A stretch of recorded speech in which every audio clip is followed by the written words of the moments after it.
Ladies and gentlemen, welcome back to the channel and welcome back to Black Ops 6. Today we have a lot to go over because Season 1 Reloaded is coming out tomorrow on December 5th, and there's also a lot of other things happening here in the Call of Duty franchise, so expect a lot of videos to come out over the course of the coming days. Be sure to sub if you guys haven't already because there is so much to cover.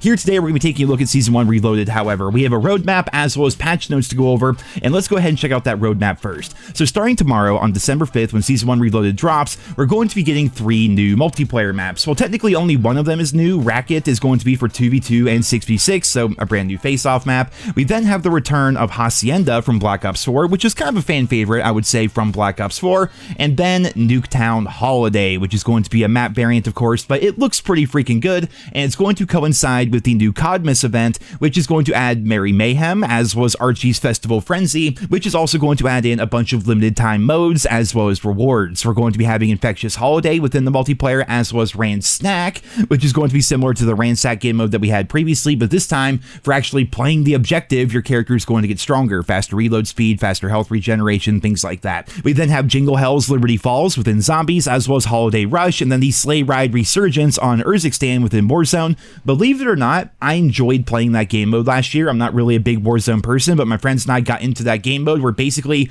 the zone follows the train as it's going around the map, and it's kind of an interesting way to play Warzone, to be honest. We have new weapons in the form of the AMR Mod 4, which is going to be like the 50 cal of this game essentially. We have the Maelstrom Shotgun, which is going to be fully automatic, a new melee weapon, and then 2 new attachments, the XM4 3-round burst mod, which is going to kind of make it feel like an M16, and then the Compact 92 3-round burst mod for those of you who like to use burst fire submachine guns. For me personally, not a fan. I've never been a fan, even going back to the first one we had back in Black Ops 2.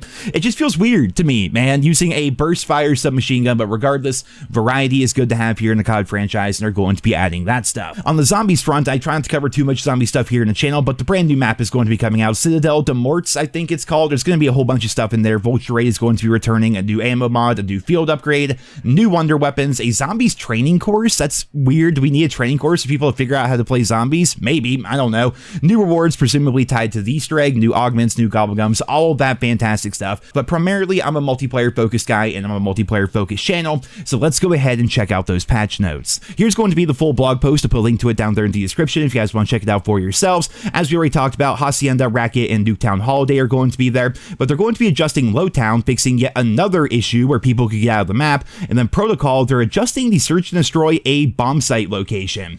That's curious to me because a lot of people kind of enjoyed the A-bomb location in Search. Now, I will admit I've not played a ton of Search since Black Ops 6 came out. I was more focused on the Dark Matter grind and Prestige Master and all of that, but I played it yesterday and it seemed like it was fine. It's also kind of cool because if you go to the very top of the map, you could throw a grenade down through the vent and kill somebody who's defusing or planting the bomb. I thought it was a really cool bomb site, but they're adjusting the location, and I'm curious to see what they're going to be doing with that. If we go back to the blog post here, we see game modes, hardpoint. They resolved an issue where zone markers could sometimes disappear when contesting a hardpoint location, and then they're adjusting these CDL modes as well with dynamic map elements, whatever. Here we have weapons. This is kind of a big one. We will be releasing a large weapon balancing patch shortly after the launch of Season 1 Reloaded. This patch will address some common pieces of community feedback that we have been seeing. Here are just a few of the high-level changes with detailed notes coming later. Headshot damage improvements on full auto weapons. Are they finally going to make it so headshots matter? Now that I'm finally done with Dark Matter, are headshots actually going to be viable? We'll have to wait and see. Full removal of idle sway at the start of ADS on sniper rifles. The snipers in this game feel pretty wonky to use. You can make them feel better with certain attachments, but apparently they're going to be making it so it feels that way by default. And then reductions to visual recoil, sway, and bob. So it sounds like overall weapons are going to feel a lot different shortly after the launch of Season 1 Reloaded, which will be very interesting. Gunsmith here, they addressed an issue that displayed incorrect movement speed values on some weapons in the detailed weapon stats. That's the thing, man. Like, even when you look at detailed weapon stats, I always wonder in the back of my mind if they're actually accurate. I mean, Exclusive Ace obviously does most of his testing on his own. He doesn't have to trust the stats or anything like that, but still, it's like, you never really know when you look at things in the COD menus if they're actually accurate or not. Here, they're going to be trying to make made theater mode even better. And I will say theater mode's cool for making like really cinematic clips and things like that, but overall theater mode and the return of it here in Black Ops 6 has not been very good, because the footage you're watching right here was recorded in theater mode. I was playing Search and Destroy last night, and I'm a dummy who just never deletes anything, and my hard drive got full while I was recording, so I had to stop the recording and everything, and so I wasn't able to continue with this match. So I only had the first half of the match recorded, the other half of the match I had to try to go to theater mode. And as you can see, not really much has changed in theater mode here in Black Ops 6 compared to Black Ops 1, which came out in 2010. The gameplay is very jittery, it's very stuttery, and it's because they're basically just trying to recreate everything that happened based on the values on the back end. So they basically record everything at a numerical level and then try to recreate it. That's why when you watch kill cams, oftentimes they also look pretty wonky and pretty janky. Well, theater mode is basically just that, but it's for the entire match, or not, because sometimes the entire match doesn't get recorded and you're kind of stuck with whatever they gave you. But apparently they're going to be trying to fix theater mode a little bit. Here's a pretty big one here under the perk category. Recon combat specialty bonus of the HUD edge indicator will now only display when an enemy is in ADS. That is a really big update. Then they improved auto ping from tracker and free-for-all modes.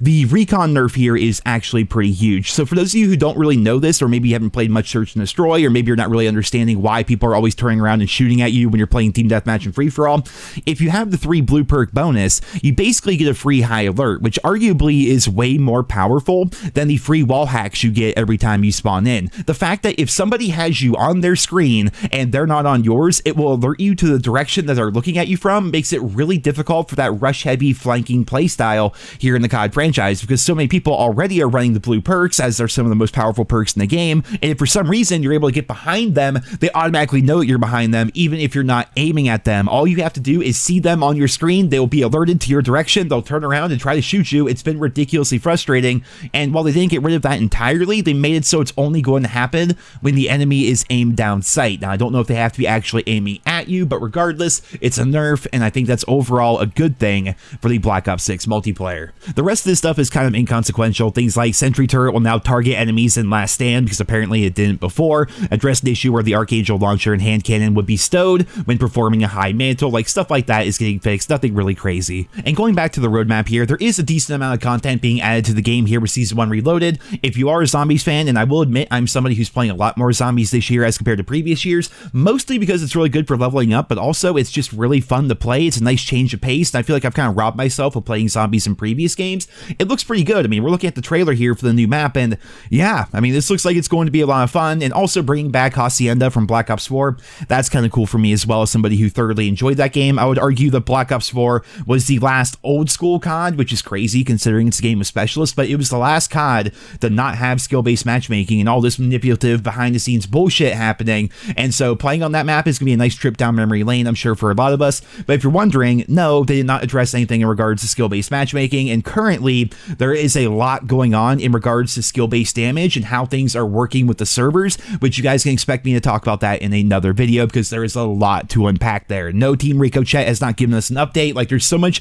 bad stuff happening behind the scenes at COD right now. Everything's kind of falling apart. It's going to be interesting because on the one hand, we have all the new content for Season 1 Reloaded, but the servers and the anti-cheat and the skill-based matchmaking and all that stuff happening behind the scenes, it's all sort of falling apart right now. And I'm also hearing that they potentially nerfed or got rid of the ability for people to 2-box here within Black Ops 6. So there's a lot to dive into. There's a lot to cover and a lot to test. So stay tuned. Many more videos are coming out over the course of the coming days. But for right now, we're going to wrap this one up here today. I hope you enjoyed it. Leave your thoughts and feedback down there in the comments. Thank you all so much for listening, and I hope you guys all have a wonderful day.